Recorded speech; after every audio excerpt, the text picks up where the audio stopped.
That's the cops. So I have to hurry up and get out of here. Thank you, Nigel, for this video. And what I'm gonna do with this beautiful new skateboard is I'm gonna give it away to one of my newest subscribers that comments on my next video about receiving this board for free.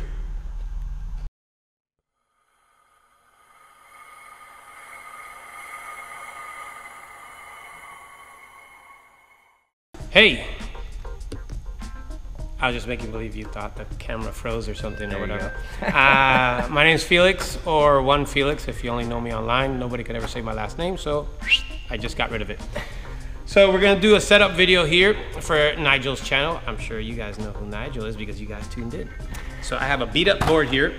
I usually only change my boards whenever they're kind of ugly because I'm gonna shoot a photo or I'm gonna film a setup video. And there's a couple things that are very specific. I ride a 765. This is a Chapman skateboard made by Chapman. It's an ammo skateboard. I've been riding Chapman wood for, maybe even 10 years. Same exact shape. And yeah, there's just something about it. It's just hard, it has a good pop, they last a long time. I usually only take my boards apart again because they're ugly. I'm a little heavier now, so sometimes I break them. So first things first, you need a skateboard. So like I said, ammo skateboard. Good Canadian maple. We have a little top screen here. It's a little motivation while you put your grip tape on. You may have to fight a battle more than once to win it. I just felt that was pretty true about life, and I thought it was definitely true about skateboarding. And I'm not one of the guys that's kind of like a natural. This is kind of like a theme of my life. Everything that I've had has not been handed to me. It's been a battle, and I had to scrap for it, and especially on my skateboard. Sometimes I say I'm like a UFC fighter on a skateboard. I just kind of until I make my trick, and that's why sometimes when I ride away, it looks a little crazy because I'm actually kind of surprised, just like you are, that I made it.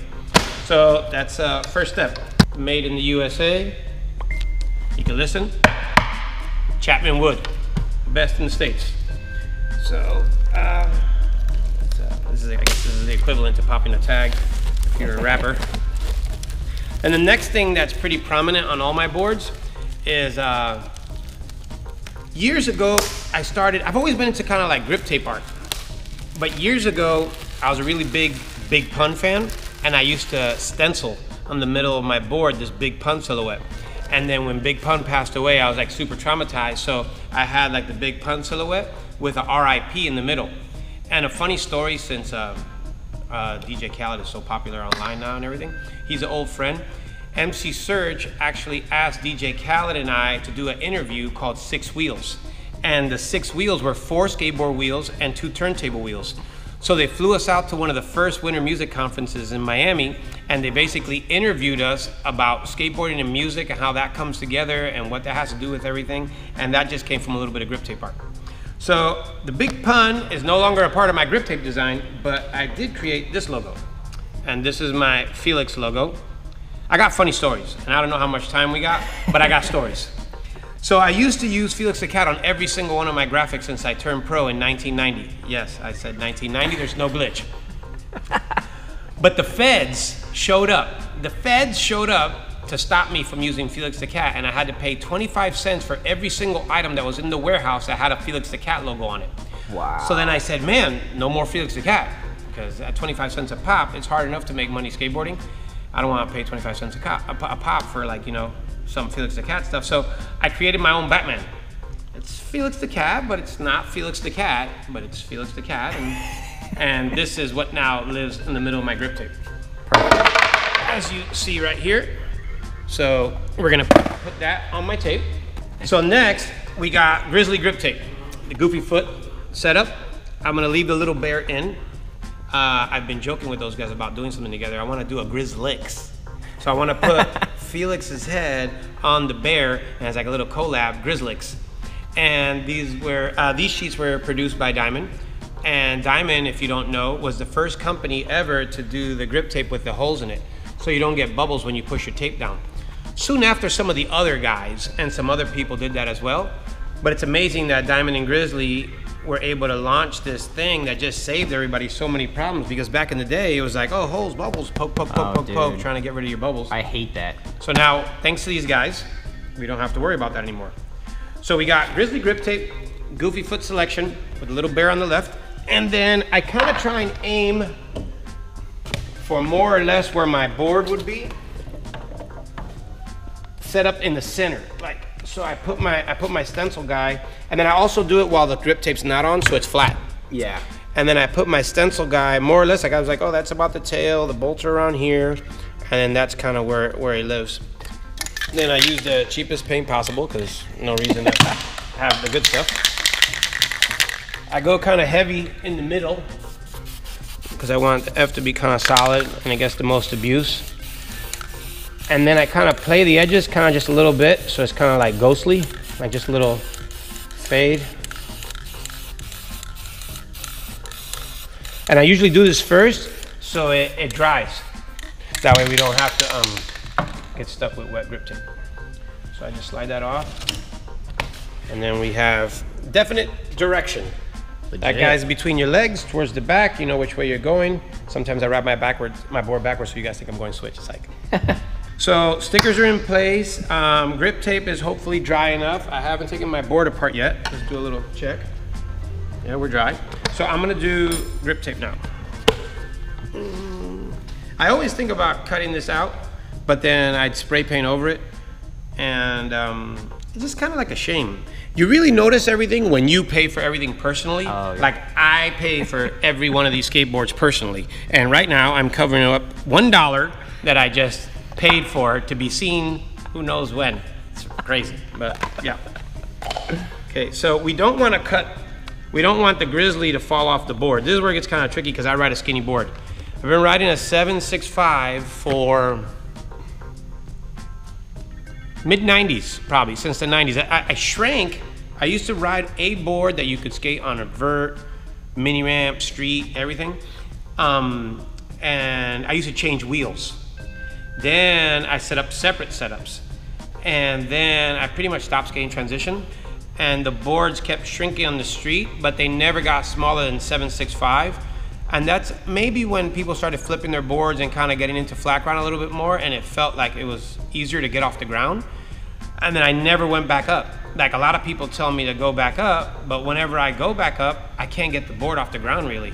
And I don't really jump too much, so I don't really need that big landing pad. So yeah, that plays a part now in placing my sticker, my grip tape in place, because hopefully the stencil is centered enough and the little bear fits so he doesn't get cut off. And then sometimes it's a little tricky just to keep the bear on, peeling the grip tape off.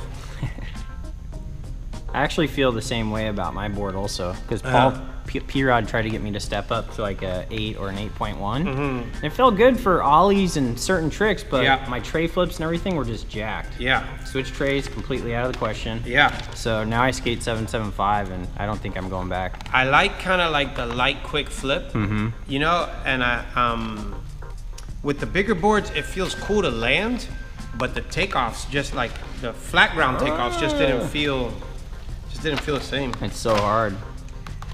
I might not be as strong as I used to be, maybe. I don't know, that could be it too, but we're gonna keep this positive. So I use the razor blade and I start with like a little ear. It's easier to flick up one of his ears. I slowly work through it. Grizzly makes amazing grip tape. It's the happy medium to where the bear can be easily knocked out or easily stay in. Now, we're playing the edge. I kind of get like a little peak there. And I know I got about a quarter to play with. Sometimes I go for it, depending on what my stencil looks like. And I just leave this one side already cut off. And then sometimes, depending on what my stencil looks like, I kind of have to cut off both sides. But this stencil seems like it's pretty well set up to just let this side live. So I'm gonna cheat and have one side cut off already. And that's about as much as I'm gonna shoot for to cut off on this side afterwards. Then I kind of first stomp it down with my hands. And then although, oh, that's gonna be pretty off. Let's see if we can save this. Got it. How about the bear though? Oh, I think we may have a asymmetrical, oh no, wait, he's coming. Got it. Good, saved him. Sick. although I skate the crap out of the middle of my board, for some reason, until I'm skating it, I don't put it on the ground. Yeah? I try and keep it kind of like new. I don't know why, but I try and keep it kind of like new. It's one of those skate OCD things. It's weird. So now there it's kind of a little protected. Now, from this perspective, I have a little bit, I was trying to be the guy performing for the camera and trying to do it all cute on my lap, like I could fit it all, but I have to have the real like stand up, like better perspective as to where the tape is gonna go to fit. So I gotta cheat my cat to the center and the grizzly on board. And sometimes I do that by going like that and like angling it, but not too much that the board is exposed. Yeah. So meanwhile, all you guys are going, you ever think of maybe stenciling your board afterwards?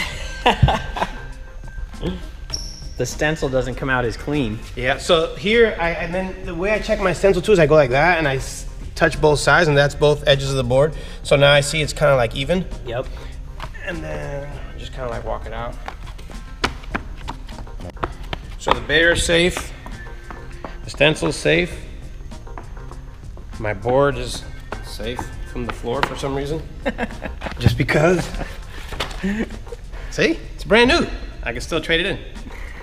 And then I file. I'll file with anything. I'll file with a key, I'll file with a screwdriver, I'll file with anything. But since I'm here at my creative space, I'm using an actual file. This file has made tables. This file has made trade show booths. This file has made custom shapes. When I moved from Miami to San Diego to California for the first time in 1993, yes, I did say 1993, my father drove across the country with me, and they set me up with a set of plates, cups, a Spanish coffee maker so I could make Cuban coffee in the morning, espresso, a set of tools, and this is my dad's chain. My dad passed away 2 years ago. He gave, this is his chain that he had from the 50s in Cuba. So I have a bit of nostalgia. I keep all the same stuff. So I've had this file since, I don't even know. For all I know, this file could be from Cuba. Like, I don't know. Actually, I don't know if my dad could have came on a plane with this file. Maybe.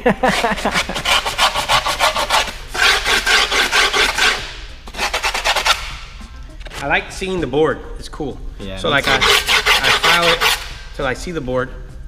I get worried sometimes when I miss a beat and it makes like a line. I've never learned dark slides. So I'm not opposed to having like messed up grip tape. I really don't care. But it has to start perfect. Yeah. It has to just start perfect, and I try and do the best I can. I feel like it throws off your vibe. Yeah. When it like, you know, you accidentally mess it up. One of the old school ways I did my grip tape was you filed, but you filed really like briskly and sharp, and that was actually how you cut the tape. Yeah. You know, and a ruler was, I mean, not a ruler, a scissors was really good for that, because the scissors was so sharp that when you filed with the scissors, you could actually cut the tape off too. Yeah. But that file right there has done way too many skateboards. So I used to work at a skate shop in New York. It was called, actually it was a bike shop with a small skate booth. It was called Larry and Jeff's Bicycles. That was where I first would get my stuff at a discount, because my parents couldn't afford to buy me stuff. So I worked at the skate shop and I got stuff at cost, and I'm embarrassed to say I used to actually maybe swipe a couple things. And that's how I would get my setups.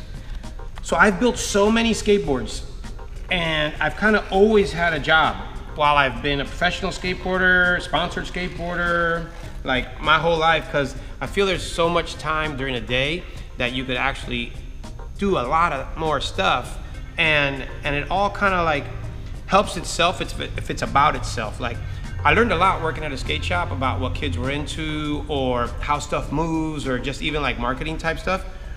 Where later on, when I moved to Miami, I was actually the manager of Island Water Sports. And this is a funny story. So my first pro model comes out in 1990. Yeah, I did say 1990. And I'm setting up my first pro model board in Miami at the skate shop at Island Water Sports, and the kid comes in and he's telling me about how he skated with Felix, and that's me. and how he skated with Felix, and how Felix is super rad, and he did this stuff, and he kickflipped Windy City. Windy City was a famous 8-stair in Miami. And I'm like sitting up, and my friends are looking at me, and I'm going, shut up! I didn't want to like bum the kid out, and I didn't want to embarrass him, make him feel real awkward. I was already happy he picked my board. And I'm going, oh yeah, so is Felix like kind of like, he's the cool guy? Like, is he pretty cool? Like, whatever? So I built the kid's board, and it was amazing, because it was like one of the first people I ever seen riding my board, and I actually built it myself. So, all that to say, I've always had a job. And whether it was making a whole lot of money when I had all the sponsors, or whether it was when I didn't have any sponsors, I just always had a job. Because I feel skateboarders are the most creative people on this earth. And I feel there's so much you can do with a day that being non-productive has never been what was interesting to me. Being messed up or like wasted or party guy or whatever. I think there's a time to party when it's time to celebrate. Still do it responsibly, and yeah. But I've always had a job, but I've always kept it around skating, designing, kind of like skate related. Then, after we're filed, so we got the track line and we razor blade. Now wait, I got a text message. Oh. That's wifey. Wifey, I told you we're filming. She said, whoop. So now we do this guy. I don't know what this guy's for, but a long time ago, Bruno Musso, my first sponsor, he started Shut Skateboards. He used to carry this fanny pack, and there was two things that he carried in his fanny pack. He had some grip tape.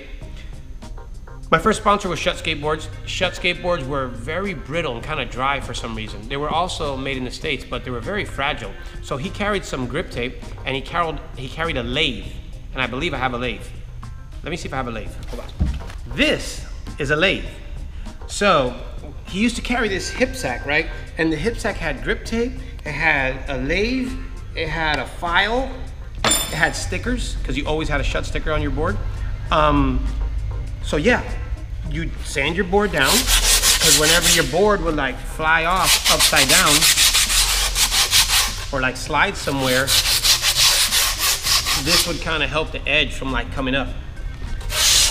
And then the idea of the lathe was when we used to get like a chip or something, because back then everybody's like skating jump ramps or like doing ho-ho plants. If you know what a ho-ho plant is, it's like a street plant. You get upside down and you kind of... Watch my 40 at 40 at the Berrics. My last trick is a ho-ho plant. Or you may have seen Mike V do a ho-ho plant. And then the lathe would be like, oh, I got my chip, and the lathe just kind of like smooths it back down. But this ain't chipping. All right, so there we're at. Board's ready to go. Now I disarm the old board. Okay, so board is set up, or board is set up. Now it's the dismantle. We have to dismantle. I use diamond hardware, but I still have to take the old hardware off. Because you need those trucks. This is, yeah, I'm keeping the same trucks, because the only way I change my indies is if my board's stolen. I ride them until they're dust. Sometimes I'll even change my bushings and keep riding the same ones, but yeah. I keep the trucks, but I gotta take them off. So you this reflex tool. Oh, it's a reflex tool, that's what I was just gonna say. It's a reflex tool. One of the bad things about the reflex tool is the other tool seems to always disappear. Yeah. This big bulky thing never disappears, but it's very useful too because it has the threader. Yeah. It could probably use maybe a file here, and I don't know. That'd be really cool. Maybe like a razor blade here. It even has the bearing pusher in too. There definitely is a place for a better tool. People take like 10-year hiatuses without building a tool. Like this tool has been around for so long. Yep. This tool kind of took place of the Gull Wing tool, or the unit tool. Yeah. Is more like the Gull Wing tool. I don't know if you remember the Gull Wing tool. Yeah. If you had the Gull Wing tool, you were the king. Everybody would line up to set up their board around you. Yeah. Because it was so much easier. I always use the silver tool. The silver tool is awesome how it ratchets. Mm-hmm. Yeah. That's why I like it. And the silver tool actually has the file on top. Yep. I don't change my bolts that often, but because we're doing a setup, I'm changing my bolts. Diamond bolts last pretty much a long time. I don't really break bolts. Neither do I. Yeah, I don't know if all that stuff doesn't really happen anymore. It doesn't seem like. I feel like boards still kind of break.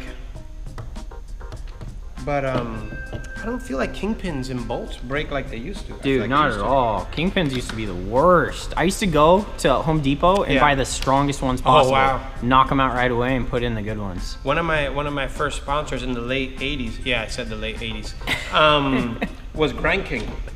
And Grind King used to make like these crazy like iron kingpins that went in upside down. And what was rad was there was no nut. It was like a dome like that. So you got like this extra space to grind on, and you never could hang up on your kingpin. I don't know if Grind King's kingpins are still sold by themselves, because now trucks are so many different heights. Like back then trucks were just one height.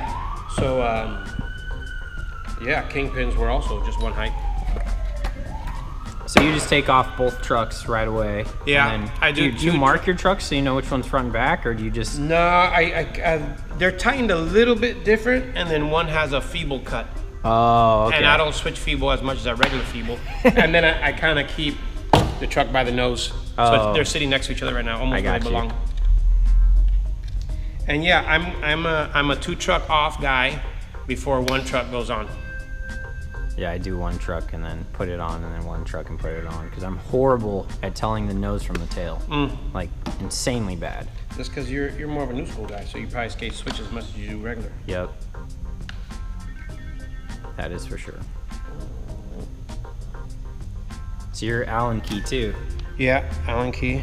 I just had a big old debate with Andy Schrock about that. And Is he a Phillips head or Allen? He's a Phillips dude. And I was like, bro, come on, man. Allen is so much better. And he's like, no, man, Phillips. I'm like, all right, well, we're going to turn this into a debate. So every guy I talk to now, Felix is an Allen guy. That's funny. Yeah. For years, I was a Phillips guy. And the reason being is I have this theory. And this theory is that the bigger the head is on your bolts, the stiffer your board is. So that it like holds it together better? Yeah. Yeah, that makes sense. So your board flexes less the bigger the head is on your bolts. Yeah. So I used to... Because it really holds it in there. Yeah, so I used to actually hunt for the biggest head bolt I could possibly find. And more often than not, those like super big head bolts were like Phillips. Yeah. Just happened to be. Yep. But like I said, I'm helping out Diamond with like marketing and creative stuff, and I've always endorsed Nick's brand since it came out in 1998, so I support the homie. This has always been kind of cool that you get the little extra tool. And I only kind of live for the last couple years in 3 colors. It's white, black, and red. Those are kind of like the ammo colors, so this is kind of cool that it's in my color scheme. Then I got I poked the holes out, so I got kind of like a target. So I poked the holes out with the Allen key, and I try and do it kind of quick, so I don't peel my tape. Yeah, so it just jams through. Because the bear could be a casualty. If the bear's too close to the thing, the bear could just, the bear could like suffer like a rib puncture, and then and then on this side it's kind of like a game too. You gotta like find out the hole if it's under the sticker. But anyway, then I like this. When I turn over, I find out where the cat head is according to where the bolts are gonna be. It's usually somewhere under his chin, just towards the bottom of the spray paint. See? And it somehow is just perfect. It gets us so many years of building boards. So yeah, I put, I don't specifically put either truck on first. Like it's not like I put on my front truck first or my back truck first. I just kind of, whatevs. Yeah, it's probably different every board. Then I do like using the contrast bolt, and the contrast bolt, I put it on my heel side front. So like, let's say, it's almost to train me how to do a good kickflip.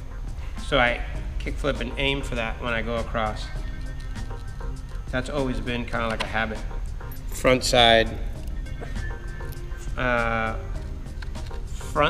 my board on the heel side. Kickflip bolt. And then I think I kind of do all the bolts at once, so it feels like I've gained some ground because it's already all facing in one direction. You know, instead of having to flip the board over one extra time. So front truck hung out by the front side. back truck hung out by the backside. Put my hand underneath, kind of like baby them in. And then I got a lot of these bolts. I'm having a little problem with my left wrist right now. I broke my wrist a long time ago, and I have some nerve damage. So I'm losing a lot of pressure in my hand. You just can't. I didn't take care of it like I should have taken care of it. And I never ever skated with a cast on or a wrist guard. I use gloves sometimes, but just never was a big cast guy. So I never got my wrist taken care of, and now, however many years later, I'm actually losing pressure in my hand. Damn. So I have to have surgery on my wrist, because I think I have some nerve damage. The hydraulics are failing. Yeah, it's crazy. So every once in a while, it's like a random thing, like I'm trying to grab my bolt, and I'm just like, whoa, it's not working. Yeah. So at the beginning, just to gain some ground, I'll give it like a twist or two. You know, just to get them close, but I won't finish the job. I just get it kind of close enough to where it stops. Because I don't want my grip tape to bunch. I hate it when my grip tape bunches like a wrinkled bed. So I give them all a twist, so they just kind of like stop in place. When they stop, I know they're close enough that I could just tighten them from the other side. Then what I do is I finish tightening them with the tool, and I just kind of keep my finger on the other side so I know that it's not moving. Yeah. Then this is the weird part. My toe side of my board, I tighten extra. Because I like, whoop, it's still spinning. The toe side of my board, I tighten extra. I don't know if it's psychological or what it is, but I kind of like my board to sit like that. Because I feel like if I tighten the one side more than the other side, I have, this is totally crazy, but madness. I feel like if I tighten this side more than I tighten this side, my board kind of sits like this a little bit. And I like the extra concave on this side. For your kick flips? Yeah, for kick flips, 3 flips, just any kind of like front side hucking. Like I just feel like I definitely don't like my board feeling this way. Yeah. Like I don't like feeling heel heavy, toe light. Yeah. So I tighten these bolts so if anything my board sits this way and my heels are kind of like locked in and my toes are a little lighter. Since your toes are always moving around. Yeah, I can see the logic in that. Yeah, it's something that I've always done. I don't really know if it actually does anything. But yeah, I tighten my toe side bolts tighter than my heel side bolts. That's interesting. What will be interesting is if in the comments somebody else has that madness. Yeah. That's gonna be interesting. You heard it. If you guys do that also, let us know.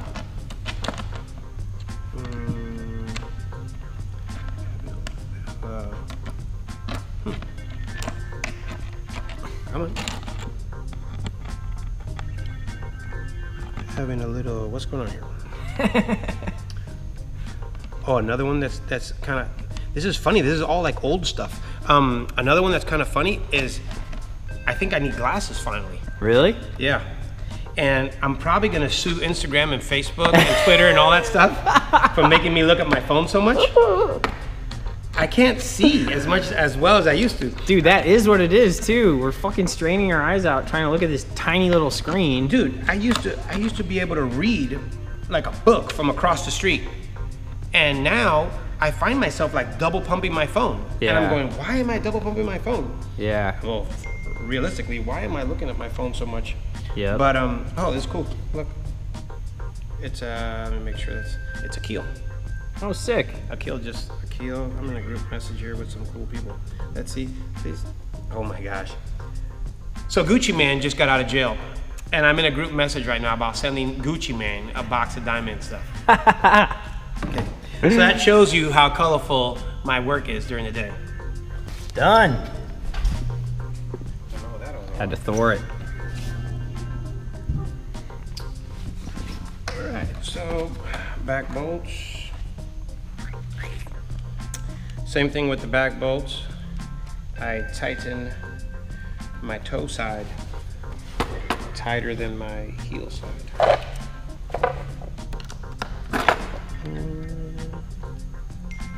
There it goes, it meets the grip tape.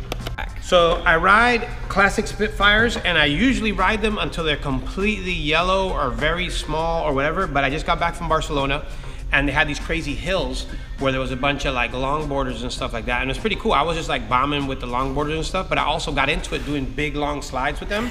And the hills, I don't know if they're specifically textured so these dudes don't wash out and kill themselves, but I went a little too far on a couple slides and I gave myself a flat spot. So with that said, I have these Spitfires. I ride 51s, classic Spits. I've been riding these wheels since they came out.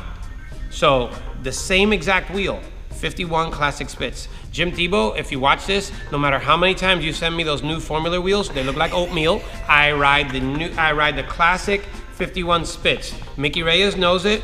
You know it too. Stop sending me oatmeal wheels. I drink almond milk. That's the only thing that I drink that color, and I have oatmeal. But wheels are white, and they bark, and if they flat spot, we change them.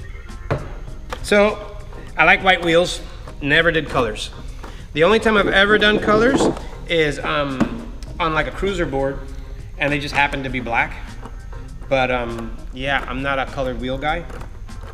I want to say maybe in the 80s. Yeah, I did say the 80s. When Powell had like those crazy like neons and like stuff like that, I might have done a set of green wheels. Yeah. So the only other color I like is black. I saw those because I got some Powell stuff, and I'll screw with those. But the crazy neons or any of the other stuff, I'm just not down. So I run Swiss bearings, and I usually don't have to change them, so I'm not changing them. Because I kind of like when they start to make some noise. I don't like it when they're too quiet, so. I like when they make noise too. That's Nicky Diamonds. His name's Nick Terche, but for some reason I wasn't thinking, and because of social media, that's how I saved them on my phone. And I'm embarrassed to say that, but that shows you how much social media has like a clamp in our life. You think of people, people have said hello to me as one Felix. I'm like, wow, I lived for 46 years of my life. I wasn't one Felix until I don't know when, maybe like 4 years ago. And now I'm my handle, I'm my hashtag. I'm no longer a human being, I'm just a hashtag. So one of the things that I learned from the manager at Island Water Sports that hired me, although I was a professional skateboarder, he showed me how to mount wheels, and this is kind of interesting. You take, and this for the little kids. For the little kids, this is really good. You take your bearings and you put them in place already, both of them. You take your wheels, you put them in both your hands, and you put your legs open, and you put your wheels and everything in place, and you squeeze your thighs and your knees. Oh. And so it's your hands, your arms, and your thighs, and you just kind of all clamp it together. Wow. And the wheels go in. That's sick. I never knew that. I didn't know either. For some reason, I don't know if this guy was a wrestler, I don't know what his idea was, but he goes, yeah, you just put it between your knees and you squeeze it all together, and then they get on there pretty good. Wow. I always put graphics in, and I usually do a washer on either side, and then I'll tighten the nut all the way down so I know the bearings are locked in place, and you can kind of hear that little yep.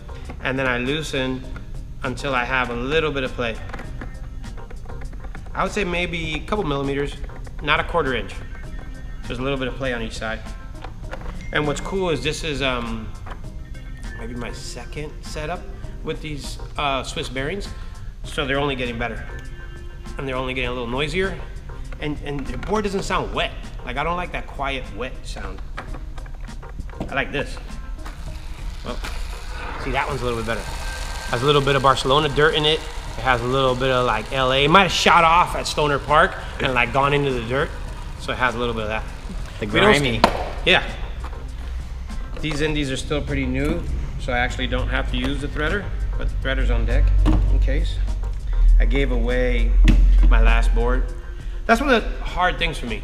I usually keep the trunk of my car full of stuff. So everything that I take apart, ooh, that might be bad, someone's gonna break into my car. No, I know you guys would never do that. So only nice people are on Nigel's channel. But this video might get revlogged onto somebody else's channel. And anyway, if you guys take something from me, you probably needed it more than I needed it, so it's okay, you can have it. I usually keep all my old stuff in my trunk and I give it all away. So odds are, don't get yourself in trouble trying to rob me, because I probably left it all at Jake on Sunday anyway. Both sets of wheels at the same time again. If I was a woman, this could be like a good exercise. Like you could probably set this up at 24-hour fitness and have girls squeeze their legs and have like some weird like fitness Zumba type exercise where you're teaching girls, you teach your girlfriend how to put your bearings in and they get their hips right. So graphics in. I mean, sometimes I might be a little crazy and just throw one out or whatever. But, living on the edge. Yeah. Again, I'm like so excited about this setup. We did kind of like a camo series, and this was kind of like snow camo. I used to wear these pants all the time. There was a skater in New York City called Ian Fram, and Ian Fram was pro for Vision, and he used to skate in snow camo pants. And yeah, I wore camo like all my life. It's kind of crazy. But I love how this board colors up. It does look really sick. It's all in my favorite. It's all in my favorite colors. So we tighten it down. You hear it? It's like a little scary movie. And we still got. Here's the other side. Oh, I bumped the camera. Sorry, gimbal. You hear it? Scary movie? Loosen that. And this is what Felix's setup looks like. So, board is done, but you can't skate without skate shoes. So, see, this box is not even branded yet. Look at this. It's not even branded, but it's Brandon's new shoe. And I get to test out the new Beeble Diamond shoe that nobody besides Beeble has skated in. Damn. And it's called the All Day. And just like Beeble, it's gotta be ready for all day. So it's white. It's kind of got a little chiller vibe to it. And then it has enough suede toe and enough heel support that you can get busy on your skateboard. And you know me, I'm kind of like a all-terrain kind of guy too. So I like a shoe that is good to skate in, and it's good to chill in too. It has like a dope vibe to it. I really like how they lace them like that with the extra laces. Yeah, cool. You could go monochromatic with the white, or you could have that little diamond blue pop. So I'm sliding off these guys, and I'm sliding in the new tester Beeble guys right here. And what's cool about these, I'm gonna skate them for a little bit like this, but they have these extra holes here to where you can pick how far down you want to lace and where the shoe is tight as you want. That's really rad. Yeah, you can just kind of loop it through these extra holes and kind of bring your lacing down farther and kind of have a pattern you like. Actually, these I think aren't available yet either. I'm not sure. I'm sample size, so I'm super lucky. These are the icons, and another diamond skate shoe. Those are pretty rad also. Yeah. There's some perks. There's some perks over there. So, right shoe on, left shoe on. I don't really wear socks that often. I don't know what it is. I like being as low to the ground as possible. I skate Volk shoes, believe it or not, and no socks. And sometimes if my shoes get stretched out a little bit or they start to stink, then I'll put socks on because it kind of makes the shoe feel new again. But I usually break them in with no socks because I feel like you're closer to the ground, and I like my shoes really tight. I'm a 9.5. If the shoes are hot, I'm a 9. If the shoes are hot, I'm a 10. But yeah, I usually wear like a 9 really tight. That's why I'm lucky. I'm sample size, and I kind of stretch them into space. So I get to skate the new Beebles. Sick. Those look dope. Hyped. Dope, man. Cool. So if you guys like the video, definitely subscribe to Felix. He puts up really good vlogs every day that gives you a really cool behind the scenes look at the skateboard industry, and you can see a lot of his friends and how they really are. And definitely subscribe to him. Dude's an OG in the industry, one of my favorite people to hang out with. Thank you, Nigel, for giving me a shot at building a board on your channel. Thank you for the inspiration you are. Just taking care of so many kids who might not have a voice if it wasn't for your channel. It's always what I've tried to do with my own brand. Ammo is just a concept. It's a state of mind. Your ammo right now is your camera. Your ammo out there watching may be art, maybe music, maybe skateboarding. It may actually just be talking. You could be a host. I've been very fortunate and blessed to make a living through what once was called an inanimate object. This was a piece of wood that did nothing. Well, this piece of wood has taken me all over the world. I've been blessed to be a professional skateboarder for over 20 years. This is probably the oldest setup you're probably ever gonna see on Nigel's channel. I'm 46 years old and I still try and scare myself every day on this board. But I owe everything to this board. And yeah, just believe.